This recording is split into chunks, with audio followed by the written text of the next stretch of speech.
Hello दोस्तों, नमस्कार। आप सब लोग खुश होंगे। तो पुनः आपका गुरुजी ज्ञान क्लासेस में स्वागत है।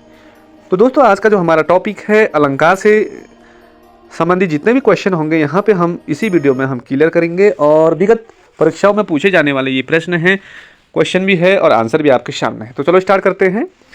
पहला क्वेश्चन है, पीपर पात सरिस मंडूला इस पंक्ति में कौन सा अलंकार है?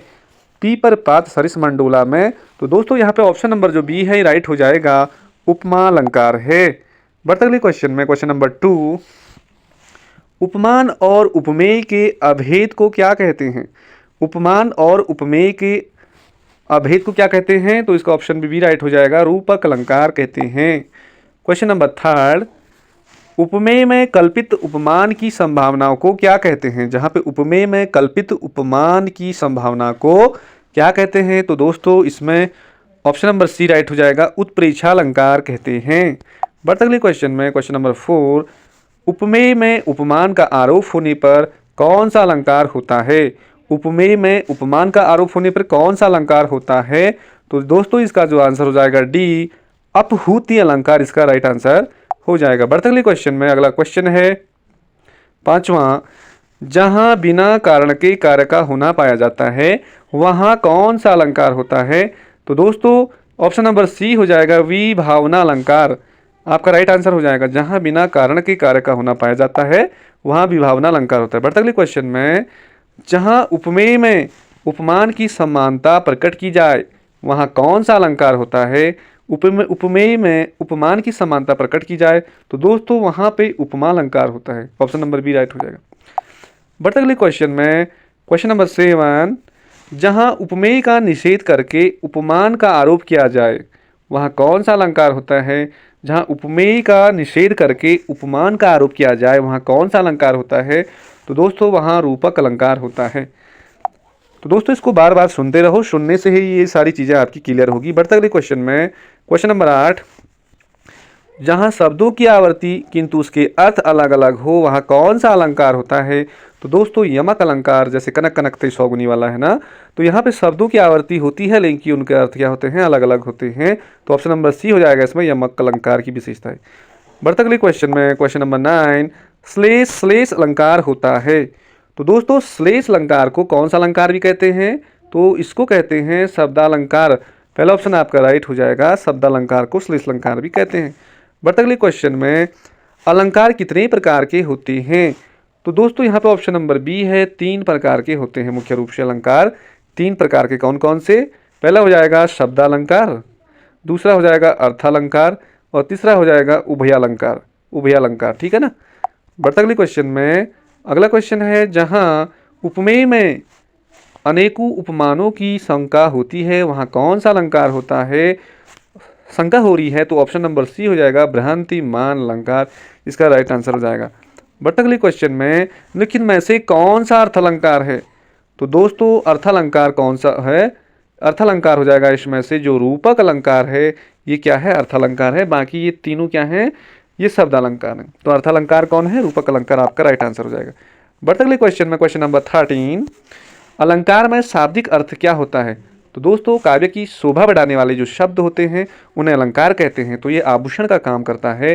तो ऑप्शन नंबर सी हो जाएगा, अलंकार का शाब्दिक अर्थ है आभूषण। बढ़ते अगले क्वेश्चन में, क्वेश्चन नंबर 14, शब्दालंकार के कितने भेद होते हैं?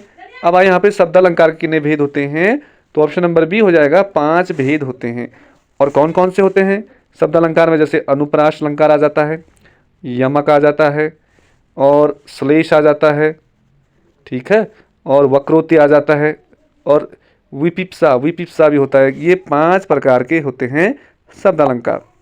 बढ़ते अगले क्वेश्चन में, अगला है क्वेश्चन नंबर 15, मुदित महीपति मंदिर आए सेवक सचिव सुमंत बुलाए इस पंक्ति में कौन सा अलंकार है? अनुप्रास अलंकार इसका राइट आंसर हो जाएगा। मुदित महीपति मंदिर आए सेवक सचिव सुमंत बुलाए, यहाँ पे अनुप्रास अलंकार हो जाएगा। बढ़ते अगले क्वेश्चन में, ये विगत परीक्षाओं में भी आया है, 3 बैर खाती सो वो 3 बैर खाती है इस पंक्ति में कौन सा अलंकार है? तो दोस्तों 3 बैर खाती सो वो 3 बैर खाती, यहाँ पे ना शब्दों की आवर्ती तो है लेकिन इनका अर्थ अलग अलग हैं। तो यहाँ पे ये यमक अलंकार आपका राइट आंसर हो जाएगा। अगला क्वेश्चन है, इंपॉर्टेंट है, और ये ना जब तुम हाई स्कूल या ट्वेल्थ में पढ़ते होंगे वहाँ भी दिखा होगा ये। चरण कमल बंदो हरिराई, चरण कमल बंदो हरिराई में क्या है, जो चरण है उसकी तुलना हरि से की जा रही है ना, तो यहाँ पे रूपक अलंकार आपका राइट आंसर हो जाएगा। चरण कमल बंदो हरिराई में उपयुक्त पंक्तियों में रूपक अलंकार राइट आंसर हो जाएगा। बढ़ते अगले क्वेश्चन में, नीचे दिए गए विकल्पों में से कौन सा रूपक अलंकार है। तो दोस्तों रूपक अलंकार देखना, पहला क्या है, इसका मुख चंद्रमा के समान है, तो इसी में क्या है, ऑप्शन नंबर ए आपका राइट हो जाएगा, रूपक अलंकार, रूपक अलंकार। अगला क्वेश्चन, नहीं सॉरी, इसमें जो सी वाला है, इसका मुख ही चंद्रमा के समान है, इसका मुख ही चंद्रमा के समान है, यहाँ पे ऑप्शन नंबर सी राइट हो जाएगा। बढ़ते अगले क्वेश्चन में 19वां, रूपक अलंकार कहाँ होता है। तो दोस्तों रूपक अलंकार कहाँ होता है, जहाँ उपमेय में उपमान के अभेद में, उपमेय में उपमान के भेद में रूपक अलंकार होता है। क्वेश्चन नंबर 20, ये विगत परीक्षाओं में पूछा गया क्वेश्चन है, तरनी तनुजा तट तमाल तरवर बहुछाइये, यहाँ पे आवर्ती हो रही बार बार ना, तो यहाँ पे आंसर हो जाएगा आपका अनुप्रास अलंकार हो जाएगा। ऑप्शन नंबर ए अनुप्रास अलंकार इसका राइट आंसर है। तरनी तनुजा तट तमाल तरवर बहुछाइये में अनुप्रास अलंकार है। अगला क्वेश्चन है 21, बहुत इंपॉर्टेंट, नवल सुंदर श्याम शरीर की सजल नीरद सी कल क्रांति थी, नवल सुंदर श्याम शरीर की सजल नीरद सी कल क्रांति थी, उपयुक्त पंक्तियों में कौन सा अलंकार है। तो दोस्तों इसमें उपमा अलंकार है। कौन सा है, शरीर की तुलना की जा रही है तो उपमा अलंकार है। क्वेश्चन नंबर 22, शेष महेश गणेश दिनेश सुरेशहु जाहि निरंतर गावे, इस पंक्ति में कौन सा अलंकार है। तो वर्ण की आवृत्ति शेष महेश गणेश दिनेश सुरेश में भी क्या हो जाएगा, अनुप्रास अलंकार आप इसमें राइट आंसर हो जाएगा। बढ़ते अगले क्वेश्चन में 23वां, फूले कांस सकल माही छाई जन बरसा ऋतु प्रकट बुढ़ाई, इसमें भी दोस्तों फूले कांस सकल माही छाई जन बरसा ऋतु प्रकट बुढ़ाई में भी आपका, यहाँ पे भी आपका ऑप्शन नंबर डी उत्प्रेक्षा अलंकार इसका राइट आंसर होगा। क्वेश्चन नंबर 24, ज्यों ज्यों बूढ़े श्याम रंग त्यों त्यों उज्ज्वल हो, तो यहाँ पे क्या हो रहा है, ज्यों ज्यों बूढ़े श्याम रंग त्यों त्यों उज्ज्वल हो, जैसे जैसे बूढ़ा हो रहा है बल स्मार्ट होते जा रहे हैं, बल उज्ज्वल हुई, तो इसमें क्या हो रहा है, तो विरोधाभास अलंकार हो जाएगा। इसमें क्या हो जा रहा है, ज्यों ज्यों बूढ़े श्याम रंग त्यों त्यों उज्ज्वल हुई में विरोधाभास अलंकार है। अगला क्वेश्चन है 25, देखिए इसको, यहाँ पे चर्रर चर्रर मरर खुल गए र स्फूतों से, तो यहाँ पे भी चर्रर मरर आ रहा ना, तो इस प्रकार के इसमें भी क्या हो जाएगा दोस्तों, अनुप्रास अलंकार आपका ऑप्शन नंबर पहला राइट हो जाएगा। क्वेश्चन नंबर 26, यहाँ पे देखिए, कनक कनकते सौगुनी मादक मादकता अधिकाय वा खाए बोरात नर खाए बोराय, कनक कनकते सौगुनी वाले में यहाँ पे क्या हो जाएगा, ये यहाँ ऑप्शन नंबर बी यमक अलंकार हो जाएगा कनक कनकते सौगुनी में। बढ़ते अगले क्वेश्चन में 27वां, बहुत ज़्यादा इंपॉर्टेंट, नवल सुंदर श्याम शरीर में, नवल सुंदर श्याम शरीर में कौन सा अलंकार है। तो दोस्तों यहाँ पे पहला ऑप्शन हो जाएगा उल्लेख अलंकार, उल्लेख अलंकार आपका यहाँ पे सही हो जाएगा। बढ़ते अगले क्वेश्चन में, ये बहुत ज़्यादा इंपॉर्टेंट है, तीन बैर खाती थी वो तीन बैर खाती है, अभी हमने इससे पहले देखा, उपयुक्त पंक्तियों में कौन सा अलंकार है, तीन बैर खाती थी वो तीन बैर खाती है, यहाँ पे भी आपका यमक अलंकार आपका ऑप्शन सी राइट आंसर। 29 का क्या हो जाएगा, ये हो जाएगा, अब अली रही गुलाब में अपत कटीली डार, इस पंक्ति में कौन सा अलंकार है, अब अली रही गुलाम में अपत कटीली डार, उपयुक्त पंक्तियों में कौन सा अलंकार है। तो दोस्तों ऑप्शन के आधार पर हम देखेंगे ऑप्शन नंबर सी अनियोक्ति अलंकार इसका राइट आंसर होगा। बढ़ते अगले क्वेश्चन में 30वां क्वेश्चन अगला है, संदेशनी मधुबन कूप भरे में, संदेशनी मधुबन कूप भरे में, इस पंक्ति में कौन सा अलंकार है, संदेशनी मधुबन कूप भरे, तो यहाँ पे क्या हो रहा है, अतिशयोक्ति हो रहा है, तो ऑप्शन नंबर डी आपका अतिशयोक्ति अलंकार इसका राइट आंसर हो जाएगा। क्वेश्चन नंबर 31, पीट पट पीट मानहु तंडित रुचि सूचि नोमि जनक सुतावरंग, इस पंक्ति में कौन सा अलंकार है, पट पीत मानु तंडित रुचि सूचि नोमि जनक सुतारू, तो यहाँ पे भी उपमेय में उपमान की संभावना, तो यहाँ पे पहला ऑप्शन आपका सही हो जाएगा उपमा अलंकार। क्वेश्चन नंबर 32, देखिए यहाँ पे वर्णों की आवृत्ति हो रही, कुंद इंदु समदेह उमा रमन करुणा अयन, इस पंक्ति में कौन सा अलंकार है, तो दोस्तों ऑप्शन सी हो जाएगा अनुप्रास अलंकार हो जाएगा। क्वेश्चन नंबर 33, लेकिन में से कौन सा सादृश्य मूलक अलंकार नहीं है, सादृश्य मूलक, तो इसमें से उपमा है, रूपक है, उत्प्रेक्षा है, विशेषोक्ति अलंकार में क्या है, सादृश्य मूलक अलंकार नहीं है। अगला क्वेश्चन 34वां, यहाँ पे लिखा है रावण रावण सर सरोज बनवारी, चली रघुवर सिली मुखधारी। तो दोस्तों रावण सर सरोज बनवारी, चली रघुवीर सिली मुखधारी। तो यहाँ पे श्लेष अलंकार आपका राइट आंसर हो जाएगा, पहला ऑप्शन। क्वेश्चन नंबर 35, उषा सुन हले तीर बरसती, जय लक्ष्मी सी उदित हुई। तो यहाँ पे क्या होगा, उषा सुन हले तीर बरसती, जय लक्ष्मी सी उदित हुई। तो उपयुक्त पंक्तियों में आपका मानवीकरण अलंकार आपका सही आंसर हो जाएगा। अगला क्वेश्चन है, ये प्रश्न परीक्षा में देखने को मिला है, बिनु पद चले सुने बिनु काना, कर बिनु कर्म करे विधि नाना। उपयुक्त इस चौपाई में कौन सा अलंकार है। तो यहाँ पे कंफ्यूज ऐसा हो रहा है ना कि बिनु पद चले सुने बिनु काना, कर बिनु कर्म करे विधि नाना। तो बहुत अच्छा चिकार करते हैं बल इस टाइप से। तो यहाँ पे क्या है, विभावना अलंकार आपका राइट आंसर हो जाएगा। क्वेश्चन नंबर 37, कुल कानन कुंडल मोर पखा, उर्बे बनमाल विराजती। इस पंक्ति में कौन सा अलंकार है। तो दोस्तों अनुप्रास अलंकार है। यहाँ पे कुल कानन कुंडल क वर्ण आ रहा है ना, तो ये क्या हो जाएगा आपका अनुप्रास अलंकार आपका राइट आंसर हो जाएगा। क्वेश्चन नंबर 31, मार मत पूत सपूत तो धन का संचय।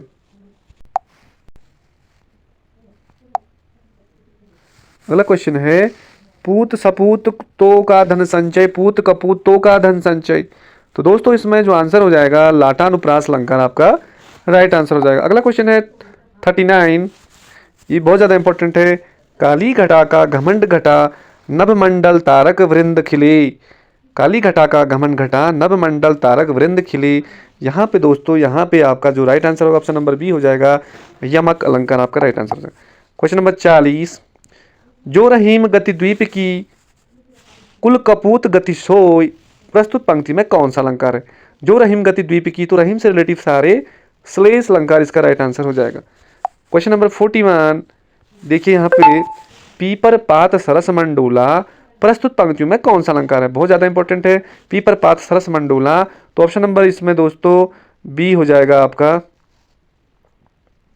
उपमा अलंकार हो जाएगा। यहाँ पे क्या हो जाएगा, उपमा अलंकार हो जाएगा, पीपर पात सरस मंडोला। क्वेश्चन नंबर 42, मुख बाल रवि समय लाल होकर, ज्वाला सा बोधित हुआ। प्रस्तुत पंक्तियों में क्या हुआ, उपमा अलंकार है, उपमेय में उपमान की। क्वेश्चन नंबर 43, यहाँ पे शशि मुख पर घूंघट डाले, अंचल में दीप छिपाए में कौन सा अलंकार है। तो दोस्तों यहाँ पे रूपक अलंकार आपका राइट आंसर हो जाएगा। क्वेश्चन नंबर 44, पियोजी मैंने राम रतन धन पायो, पियोजी मैंने राम रतन धन पायो। इस पंक्ति में कौन सा अलंकार है। तो दोस्तों ये भी रूपक अलंकार है, राम रतन जैसा धन पायो, तो ये भी क्या है, रूपक अलंकार है। क्वेश्चन नंबर 45, रहीमन पानी राखिए, बिन पानी सब सून, पानी गई नाव रे मोती मानस चून। इस पंक्ति में कौन सा अलंकार है। तो रहीमन से रिलेटिव जितने भी ज्यादातर उनमें श्लेष अलंकार होता है। क्वेश्चन नंबर 46, चंदन विष व्याप्त नहीं, लपटे रहे भुजंग। इस पंक्ति में कौन सा अलंकार है। तो दोस्तों इसमें पहला हो जाएगा अदत्त गुण अलंकार, अदत्त गुण अलंकार। बढ़ते 47 में, पाप प्रहार कहीं सोई, भरी क्रोध जल जोई न कोई। इनमें कौन सा अलंकार है इन पंक्तियों में। तो इसमें दोस्तों पहला हो जाएगा श्रेयानुप्रास अलंकार। क्वेश्चन नंबर 48, मन सागर मनसा लहरी, बूढ़े बहे अनेक। इन पंक्तियों में कौन सा अलंकार है। मन सागर मनसा लहरी, बूढ़े बहे अनेक। इनमें आपका ऑप्शन नंबर बी रूपक अलंकार आपका राइट आंसर हो जाएगा। क्वेश्चन नंबर 49, मैया मैं तो चंद्र खिलौना ले हों। इस पंक्ति में कौन सा अलंकार है। मैया मैं तो चंद्र खिलौना लो हों, रूपक। इसमें भी आपका ऑप्शन नंबर बी हो जाएगा, रूपक अलंकार। तो दोस्तों आज का जो लास्ट क्वेश्चन है 50वां, ये है चरण कमल बंदो हरिराई रघुराई। इस पंक्तियों में कौन सा अलंकार है। चरण कमल बंदो हरिराई में, रघुराई में, इसमें रूपक अलंकार है। तो आई होप आपको ये 50 क्वेश्चन अलंकार से रिलेटेड अच्छे लगे होंगे। और दोस्तों इस वीडियो को 1-2 बार आप जरूर सुनिए, हम आपकी मेहनत के लिए काम करते हैं, ये आपका कुछ काम आ जाए। और यदि आपको क्वेश्चन अच्छे लगते हैं तो लाइक ज़रूर करें। थैंक यू, मिलते किसी अगले वीडियो में, तब तक के लिए बाय बाय।